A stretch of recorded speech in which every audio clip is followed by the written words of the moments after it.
ஏங்க இங்க வாங்க. வந்து பாருங்க. ஏங்க இங்க வாங்க. அட வாங்க. என்னம்மா கூப்பிட்டுட்டே இருக்க? என்ன? அட வாங்க. இங்க வந்து பாருங்க என்னன்னு. கூப்பிட்டா வரமாட்டீங்களா? அட சரி இரு வர்றேன். கூப்பிட்டுட்டே இருக்கிற. இரு வந்துட்டு இருக்கேன். வாங்க வாங்க சீக்கிரம் வாங்க. என்னம்மா? என்ன? வந்துட்டேன். சொல்லு. அங்க பாருங்க. நம்ம வீட்ல அந்த ரூம்ல குருவி கூடு கட்டிட்டு இருக்கு பாருங்க. குருவியா?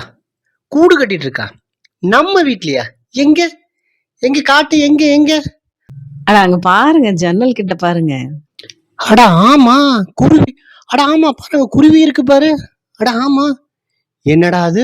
குருவி எல்லாம் நம்ம வீட்டுக்குள்ள கூடு கட்டிட்டு இருக்கு. சாமி இருக்கிற வீட்ல தான் குருவிங்கெல்லாம் கூடு கட்டுமாமா. தெரியுமா? என்னது? சாமி இருக்கிற வீட்ல குருவி கூடு கட்டுமா? அட ஆமாங்க. நல்ல பாசிட்டிவ் வைப்ரேஷன் இருக்கிற இடத்துல குருவி கூடு கட்டுமா.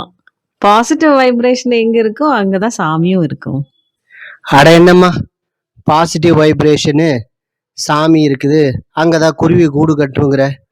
ஒன்னும் எனக்கு புரியல. உங்களுக்கு ஒண்ணும் புரியாது. யார்ட்டயாவது வேணா கேட்டு பாருங்க. நான் யார்கிட்ட போய் கேட்கறது? சரி மக்களே நீங்களே சொல்லுங்க. நல்ல வைப்ரேஷன் இருக்கிற இடத்துல, சாமி இருக்கிற இடத்துல அங்கதான் குருவி கூடு கட்டுமா? கமெண்ட்ல சொல்லுங்க பார்க்கலாம். அப்படியே கொஞ்சம் சப்ஸ்கிரைபும் பண்ணி விட்டு போங்க. சரி பாப்போம். அவங்க என்ன சொல்றாங்கன்னு பாப்போம்.